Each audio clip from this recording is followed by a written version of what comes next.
진짜 시장 아침 방송 시작하도록 하겠습니다. 이슈 브리핑을 살펴보도록 하겠습니다. 갸우뚱. 현재 시장이 6월 첫 시작 흐름인데 갸우뚱합니다. 해외 증시들 중에서도 미국은 다시 신고가를 한번 또 내고 있는 어제 모습이었고, 다른 국가들은 아직 전고점을 돌파하지 못하고 좀 눌리는 모습들이 나타났었죠. 그리고 첫날 6월 첫날에 우리나라를 비롯해서 세계 각국의 첫날 흐름은 좀 다릅니다. 어떤 건 양봉 나온 국가도 있고 어떤 나라는 음봉 나온 국가도 있습니다. 다른 모습들인데 6월 첫날 일단 그 흐름이 지속될지, 그러니까 상승이 나온 양봉이 나온 국가들이 지속될지, 또 음봉이 나온 국가들은 반등이 나올지, 또 양봉이 나온 국가들은 오르고서 다시 눌릴지 주목이 되겠습니다. 또 하나의 갸우뚱은 뭐냐면, 이게 악재인지 호재인지는 호재라고 할 수는 없겠죠. 근데 시장은 전혀 반응을 일단 하지 않았습니다. 트럼프의 파리 기후협약 탈퇴 선언 어제 발표가 됐죠. 탈퇴하겠다. 앞으로 과연 저 부분에 있어서 미국을 뺀 다른 국가들이 똘똘 뭉치게 되는 계기가 될지, 아니면은 다른 국가들도 저 영향에 따라서 탈퇴를 하게 될지. 그렇다면 사실상 지금 온실가스를 감축하겠다라고 했던 세계 국가들의 한 목소리가 달라지죠. 그렇다면은 친환경 에너지 부분, 그러니까 미국의 오바마가 있을 때였죠. 오바마라든가 아니라 오바마가 있을 때는 친환경 에너지라든가 이쪽에 대한 관심이 굉장히 높아졌었는데, 당시 우리나라는 이명박근혜 대통령 때문에 친환경 에너지보다는 사실 원전 쪽에 관심이 많아졌었고요. 근데 지금은 바뀌었죠. 국내 같은 경우서는 문재인 대통령이 우리나라는 친환경 에너지 쪽으로 가려고 했고, 근데 미국은 오히려 반대의 모습을 보이고 있다고요. 그러니까 정책적으로 미국의 정책과 국내의 정책 갸우뚱하게 만듭니다. 과연 미국의 정책의 모습을 봐야 되는 건지, 국내 정책을 봐야 되는 건지, 또 다른 국가들의 형태는 어떻게 변화될지 지켜봐야 될 능도 되겠죠. 두 번째, 미국 경제지표 어제 발표됐는데요. 예상 상회한 것들이 나왔습니다. 그 다음에 자동차 업계 침체기에 대해서 알아보도록 하겠습니다. 먼저 트럼프 파리 기후협약 탈퇴 어제 공식적으로 선언을 했는데요. 그래서 이게 트럼프 미국의 고립이 될지, 트럼프라는 인물 자체가 대통령 된 게 미국의 고립이긴 한데, 트럼프 대통령 되고 나서 사실상 미국은 증시도 그렇고 경제도 그렇고 오히려 호황입니다. 분명 불협화음도 나오고 시끄럽긴 합니다만, 그리고 트럼프보다는 미국의 옐런 의장 통화정책의 힘, 버냉키 이후부터 지금까지 이어졌던 양적 완화의 힘이라고 봐야 되겠죠. 따라서 정치인의 어떤 불확실성보다는 경제적인 인물인 옐런 의장의 통화정책의 방향에 시장은 부합하게 움직이는 게 아니냐 싶어요. 결국에 미국의 경제지표, 지금은 그럼 미국의 증시로 봤을 때는 양적 완화를 종료하는 과정 속에서 실적 장세, 인플레이션 장세, 이렇게 봐야 되겠죠.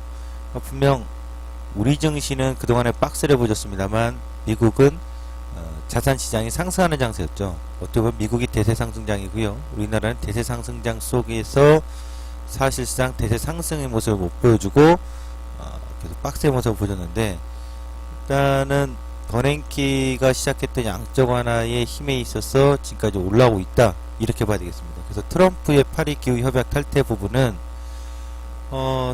단기적인지 장기적인지 이거 해석이 좀 불가피해요, 제가. 왜냐하면 트럼프 이 파리 기후 협약으로 인해서 어떤 식으로 영향이 경제적으로 당장에 미칠지, 크게 당장 미칠 상황은 아닙니다. 그리고 어떠한 변화로 갈지, 또한 저 트럼프라는 인물이 향후에 어떠한 정책 입지의 변화가 있을지 모르는 거기 때문에 저 부분은 사실상 리스크라기보다는 그냥 불확실성의 한 이슈다라고 봐주시는 게 좋을 것 같고요. 현재 이 이슈보다는 결국에 경제지표를 보면 ADP 민간고용 부분입니다. 실업률도 지금 4.4%로 최저의 바닥을 보여주고 있는 상황에서 민간고용도 꾸준히 예상을 상회하고 좋은 모습을 보여주고 있습니다. 미국에서는 지금 양적 완화를 썼던 시점 이후부터 경기 부양의 힘이 그대로 발휘되고 있는 거죠. 고용 부분에서 계속 나타나고 있지 않습니까? 예상보다도 월등히 좀 강한 고용 지표가 발표됐기 때문에 결국 미국에서의 경제 지표의 자신감은 역으로 보면 미국이 기준금리 인상과 양적 완화의 긴축 자산을 축소하는데 뒷받침이 되는 하나의 근거가 될 것이다. 이렇게 봐야 되겠습니다. 두 번째 ISM 제조업 지수입니다. 제조업 지수도 계속해서 상해를 했었죠. 단 2016년도, 15년, 10년도에 제조업 지수가 하락하는 과정, 50을 하회했던 과정에서 있었고, 2013년도, 12년도 하반기, 13년도에 좀 침체되는 우려의 가능성이 있었습니다만 결국 다시 회복했었고요. 지금은 또 50을 상회하는 구간에 있습니다. 지속적으로 계속 상회를 하게 될지 여부는 지켜봐야 되는데, 하나의 특징은 미국이 50을 상회하고 나서의 정점을 찍었을 때 또 침체를 좀 들어간 다음에 다시 50을 상회하고서 찍었을 때 대략 약 2년 가까이, 1년에서 2년 가까이, 1년 반이라고 해야 되겠죠. 그 구간에서의 상해하는 흐름을 보였다. 50을 확장하는 흐름을 보였다. 이렇게 보시면 될 것 같고요. 지금도 전년도의 바닥에서부터 50을 상회하고 좀 둔화되는 모습은 있습니다만 이것으로 인해서 미국의 금중금리나 긴축 방향의 방향을 틀진 않을 거예요. 방향은 그대로 기조대로 갈 것 같고요. YSM 제조업 지수는 역시 50을 아직은 상회하고 있는 상황인데 잠시 둔화된 모습은 나타내고 있습니다. 예상치보다는 이번에 좀 좋게 나왔습니다.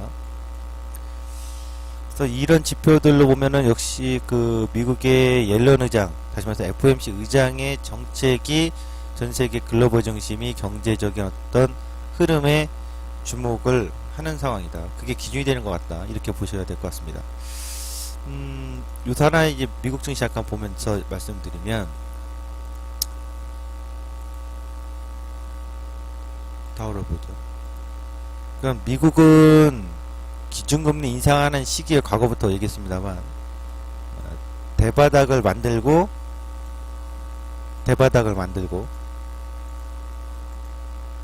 이런 식이죠. 대바닥을 만들 때 항상 부양책이 나오는데 중요한 것은 기준금리 인상하는 시기 2004년, 2005년도, 94년도, 95년도 인상하는 시기에는 그 등락은 있습니다만 폭락은 없다라고 했거든요. 그리고 나서 기술주의 거품이 강력하게 끼었던 4년, 96년도부터요. 그 다음에 2006에서 7년도 약 1년 가깝게 1년 반 정도, 지금은 2014년도 양적완화 종료하고 2015년도부터 16년도 현재까지도 기준금리 인상 시기입니다. 그러니까 엄연히 제가 얘기하는 가치 투자라는 시기는 이런 시기가 진짜 가치 투자 시기고, 지금까지 90년도부터 세 차례가 있었거든요. 그 외에는 가치 투자의 최적기는 아니고 중간에 눌림 상황이라고 봐야 되겠죠. 그렇다면 미국 증시는 여전히 상승 장세라고 봐야 되겠죠. 대세 상승이라고 봐야 되는 거고, 근데 대세 상승의 초입이 아니라 끝자락도 아니고 그냥 그 마무리 영역이라고 할까요? 마무리 영역? 그러니까 이런 영역이라고 봐야 되겠죠. 이런 영역이 될지 이런 영역이 될지 지금 그런 흐름을 계속 보여주고 있다라고 전 봐요. 그러니까 대세 상승은 사실상 나오기 시작했던 거고 2009년도 10년도부터요. 지금은 대세 상승의 마무리 영역 구간에서의 버블이라고 할까요? 버블이라는 것은 떨어지고 난 다음에 그게 버블이었구나 느끼는 건데, 지금은 끝 마무리 영역에서의 슈팅 영역이라고 봐야 되겠습니다. 우리는 이것에 대한 부합을 제대로 못했죠. 그것은 정치적으로 우리가 이명박근혜 대통령 시절에 정치적인 불확실성에 의해서 정책적인 것도 불확실했고요. 그 사실상 갇혀 있었던 거죠. 그리고 지금 문재인 대통령이 바뀌고 나서 정치적인 불확실성이 해소되고 난 다음에 이 상승 기관을 따라가고 있는 모습이다. 이렇게 봐야 되겠습니다. 저는 가치 투자의 시기는 아니다. 결국에 수익 관점이나 매매 관점의 상승을 활용하는 영역이 될 수밖에 없다. 이렇게 좀 보고는 있어요, 지금. 그 다음에 보도록 하죠.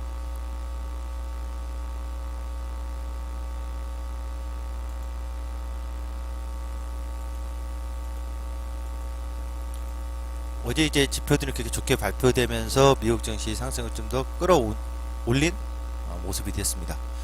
5월에 이제 완성차인데요. 사실상 자동차 업체들의 호황이 좀 마무리가 되는 건지 아니면 일시 침체인지 말들이 많은데, 일단 5월달 1, 2, 3, 4월달까지 우리가 계속 매달 봤잖아요. 5월달도 판매 실적에 대한 얘기가 나온 것이 지금 아이니스에서 편집돼서 나온 뉴스를 보면 국내 완성차 업체들의 판매 실적이 5월달도 내수와 수출 부분이 그렇게 좋지 않습니다. 쌍용차만 내수에서 조금 전년 대비해서 상향을 했고요. 전년 대비해서 감소했다는 얘기거든요. 그렇게 되면은 4, 5, 6 제가 얘기했듯이 3, 4, 5월 달이 자동차 판매 대수가 가장 많은 달이고 기간이고, 그 다음에 6, 7, 8, 9는 좀 감소하고 그다가 10, 11에 다시 증가하는 그런 동향들이 늘 나타난다고 했는데, 이렇게 되면 2분기죠. 2분기 자동차 실적은 전년 동기 대비해서 약화될 가능성이 상당히 높은 거죠. 2분기 상황을 보면 전년도 거 볼게요. 전년도의 기아차 같은 경우는요, 분기별에 6천억 정도인가요? 전년 동기비. 지금 1분기는 3천억대 영업이익이었는데 지금 예상치는 6,300억으로 해놨거든요.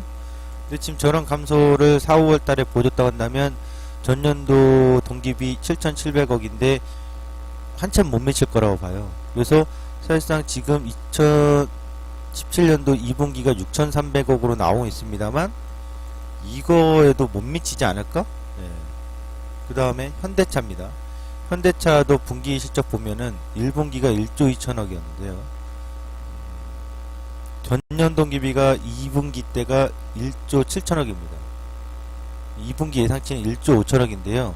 예상치는 뭐 전년 동기비보다도 낮고요. 근데 예상치에도 못 미치지 않겠느냐? 그나마 현대차는 이번에 그랜저 효과가 내수 시장에서 있기 때문에 뭐 예상이 어느 정도 부합할 수도 있겠다라고 보여지는데, 전년 동기비에서는 자동차 업체는 약하다라고 봐야 될 것 같습니다.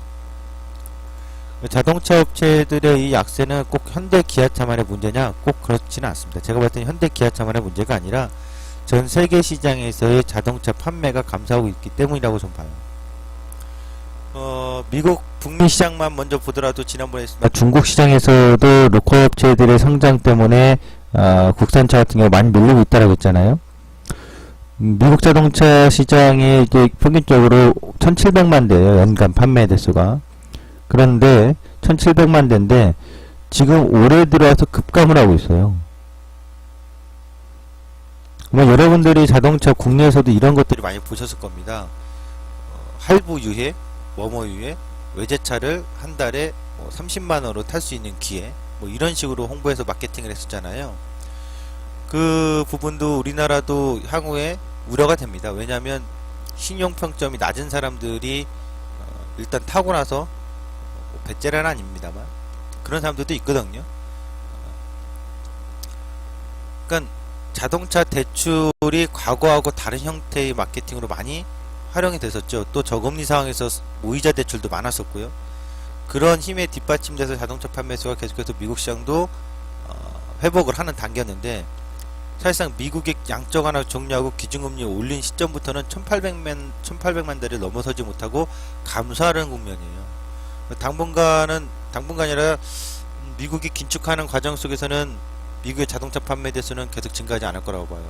오히려 1800만 대는 넘지 못하고 1700, 1600만 대로 이하로 떨어질 거냐, 더 떨어질 거냐, 이런 관점일 거거든요. 근데 미국 시장의 기준을 본다면 결국 유럽이라든가 중국이라든가 다른 국가도 보이는 거죠. 지금 우리나라 자동차 업체들의 신차 효과가 별로 없다라는 것도 문제지만, 실질적으로 자동차 시장이 최근에 양적 완화 시기에 많이 커졌던 이유는 마케팅적으로 할부 프로그램이 워낙 활발하게 이루어졌기 때문입니다. 미국에서 자동차 판매대서 줄면서 지난번에 제가 포드라든가 다른 국가들의 도요타라든가 자동차 주가를 보여줬었잖아요. 그들도 같이 약세예요. 그러니까 우리나라 자동차 업체들이 망할 거다, 뭐 품질 문제가 좀 있긴 합니다만 그렇게만 볼 게 아니라 전체적으로 자동차 업체들의 판매 동향이 꺾이고 있는 관점이기 때문에 자동차 업체는 주도적인 어떤 상승의 흐름을 만들어내기가 쉽지는 않을 거라고 봐요. 또한 미국 자동차 대출 현황, 뭐 오토론에 있어서의 미국 은행들이 발빼기를 하고 있다라고 합니다. 그래서 뭐 서브프라임 사태의 위기가 다시 오느냐 재현되느냐 전 그렇게까지는 안 보고 있고요. 왜냐하면 주담대의 비중보다는 자동차 오토론이 워낙 작은 건 아닌데 많이 작기 때문에 그래요. 한 8분의 1밖에 안 돼요. 그런데 최근에 미국에서의 그 자동차 오토론의 대출 프로그램 했던 은행들이나 금융기관들이 무려요, 우리나라 돈으로 1300조 원이죠. 1조 2천억 달러를 긴급 줄이기 시작했습니다. 그 얘기는 그래서 미국 내에서도 미국의 기준금리 인상과 더불어서 긴축하는 과정에 있어서의 대응을 서서히 하고 있다고 봐야 되겠죠. 그러니까 지금 상황에서 미국 같은 경우는 부동산 부분은 한번 예방주사가 아니라 그 전에 서브프라임 상태로 맞았기 때문에 면역력이 생겼단 말이죠. 금융기관이. 근데 이제 새로운 것은 오토론이라든가 학자금 대출 쪽이라고요. 미국에서는 대출에 대한 부실 우려가. 근데 크게 우려되는 상황은 아니에요, 아직까지. 그러나 선제적으로 조정을 하고 있는 관점이다. 이거는 이제 신용평점이 아주 낮은 사람들의 비우량 자동차 대출 비중 현황인데요. 최근 몇 년 사이에 급증을 했다는 얘기예요. 그러니까 뭐든지 부실한 곳에 돈이 많이 몰리면 지금은 아닐 거야 얘기하더라도 향후에 문제 우려가 커질 수 있다라는 거죠. 늘 그래왔기 때문에. 그러니까 미국은 이런 부분에서 선제적인 어떤 조정과 규제 상황으로 들어가는 것 같고요. 국내 같은 경우는 지금 제일 중요한 건 제가 부동산이라고 했어요. 주식시장도 아니에요. 주식시장은 그렇게 부실의 우려가 뭐 크다고 생각하지 않아요. 우리나라의 기업들이 워낙 현금을 많이 쌓아놨기 때문에. 관건은 부동산이에요. 그러니까 미국은 기준금리를 올리고 긴축하는 과정에서 선제적 조정에 대한 어떤 준비를 하고 있는 거죠. 그러면서 경제지표가 좋아하면서 자산시장이 올라가는 과정을 즐기고 있는 과정이고, 마무리 영역에서, 슈팅 영역에서. 우리나라 같은 경우는 이명박근혜 때문에 짓눌려 있었던 구간에서 새 정부가 들어오면서 저PBR의 탈출을 보여주는 상황이죠. 그러니까 이게 퍼의 어떤 이익 개선이 막 뚜렷하게 나타나고 있다. 저는 그렇게 보지 않아요. 퍼의 개선이라든가 이익 개선은 나타나고 있습니다만 실질적으로는 그것보다는 이명박근혜 정부 시절에 짓눌렸던 외신들의 평가가 좋지 않았던 것에 있어서 새 정부가 들어오면서 저PBR 위주로 작년부터 저PBR의 수출주나 제조업체 위주로 또 내수주도 마찬가지예요. 올해는 같이 움직이잖아요. 그러면서 저PBR 위주로 탈출 국면의 상승을 보여주고 키맞추기 상승이 나타나는 거고요. 관건은 과연 미국이 이런 기준금리 인상을 하는 과정, 우리나라도 이제 올릴지 안 올릴지 모르겠으나 올릴 가능성이 높은 시점에서 그 다음에 우리의 긴축 부분에 있어서는 주식시장은 큰 우려가 되지 않습니다. 제가 볼 때는.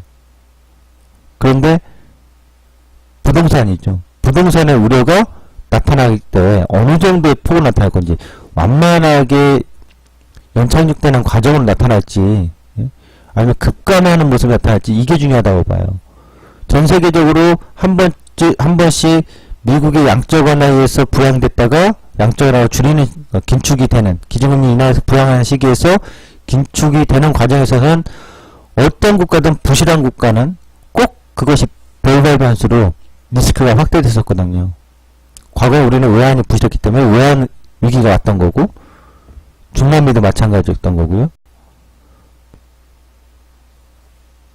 그래서 이번에 이 긴축 과정에 있어서는 우리가 주목을 해야 될 것은 바로 전 부동산이라고 봅니다. 네. 자, 선물지수 예상을 좀 보면요. 며칠 전에 했던 내용인데 크게 달라지지 않습니다. 네, 이 내용에서 차트를 좀 보면 설명드리면, 먼저 이 내용에서 보면 여기서 먼저 눌렸다가 돌리냐 하잖아요. 그럼 빨간색은 없어지는 거죠. 그러면 지금 갈색 그림일까요? 반등 줬다가 왔다 갔다 눌렀다가, 그쵸? 또는 눌렀다가 반등 주고 초록색으로 갈까? 이제 갈색 아니면 초록색으로 경우의 수가 바뀌죠. 빨간색은 전저점 깨고 내려가는 게 없었으니까. 그렇죠? 아니면 요 핑크색 식으로 내렸다 올렸다가 누르는 거야. 이런 상황인데, 어디 해견시도 올랐는데, 우리나라는 그전에 전고점이 넘어갔기 때문에, 오늘요, 예상 동시 효과는 야간 선물에서 305.25 종가 효과로 마무리되면서, 근데 시초가가 만일 어제 고점이죠? 305.45 또는 어제 시초가 304.70을 넘어서 시작을 한다. 그러면 오늘은 어떤 싸움이냐면, 오늘 금요일이죠. 그 월요일은 여기잖아요. 월요일에 고점을 넘기려고 한다면 이렇게 되겠죠? 그러려면 306점대가 저항 인식을 할 거라고요. 쉽지는 않은 선택일 거예요. 그래서 만약 돌린다. 양으로. 그러면 다음 주 월, 화, 수, 목 여기서 6월 6일은 빼면 다음 주에는 전고점을 한 번 더 넘기는 310대의 가능성이 이렇게 나오는 거고 이런 식으로 그래서 마무리가 됐고 만약 그게 아니라면 오늘 시초가를 갭상으로 준다면 여기선 갭을 허용할까? 안 할 거라고 보거든요. 그렇다면은 화요일날 고점대를 기점으로 내렸다 올렸다 내렸다 올렸다 이런 식으로 눌려서 마감? 전 이 주황색 가능성이 높다고 보거든요. 그래 놓고 결국 오늘 장 초반 출발하는 흐름을 봐야 되겠습니다만 5일이평을 찍어 누를 거냐 아니면 5일이평을 상회할 거냐 이 싸움이에요. 제가 우선적으로 생각하는 건 이렇게 된다고 하면은 갭상승 출발해서 오르는 척 했다가 눌러서의 마감 이걸 예상하고 있는 거고 만약 보라색이라고 한다면 띄워놓고 눌렀다가 다시 끌어올려서의 마감 이 두 가지 경우서라 보는데 주중에 고점과 저점은 바뀌지 않을 것 같거든요. 주중에 고점과 저점은 바뀌지 않는다. 그러니까 이 고점과 저점 안에서 움직임이기 때문에 수요일날 고점이 306.40이거든요. 그러니까 여기를 저항 인식으로 봐야 되겠죠. 그러니까 아침에 305점대를 시작해도 출발을 한다고 하면 이 갭으로 그냥 쭉 올라간다 하더라도 큐팅을 계속 주는 게 아니라 오르다가 눌릴 가능성. 결국 저는 이 박스를 보는 거죠. 어제 제가 했듯이 이 구간에서의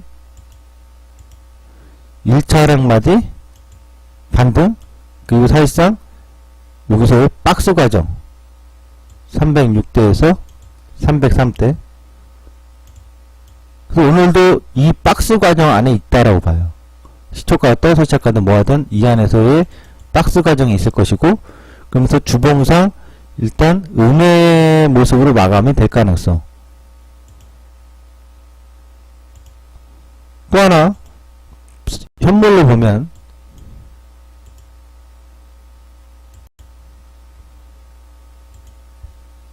주봉상 5주이평을 이탈할 가능성은 희박하겠죠. 오늘 코스피 200도 마찬가지죠.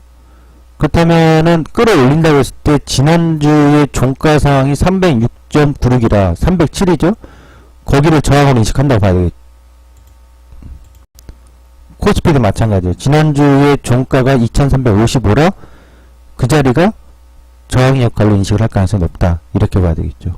그래서 오늘 그 해외 증시, 미국 증시의 상승에 이어서 시초가의 갭상승 나타나긴 하겠습니다만 주봉의 흐름이 뒤바뀌는 관점은 아닐 것이다. 이렇게 봅니다. 그래서 사실상 이 5월 30일 날 종가, 수요일 날 종가, 목요일 날 종가 큰 범위로 벗어나지 않는다. 결국 요 범위 안에서의 계속 움직임이 나타나는 게 아니냐.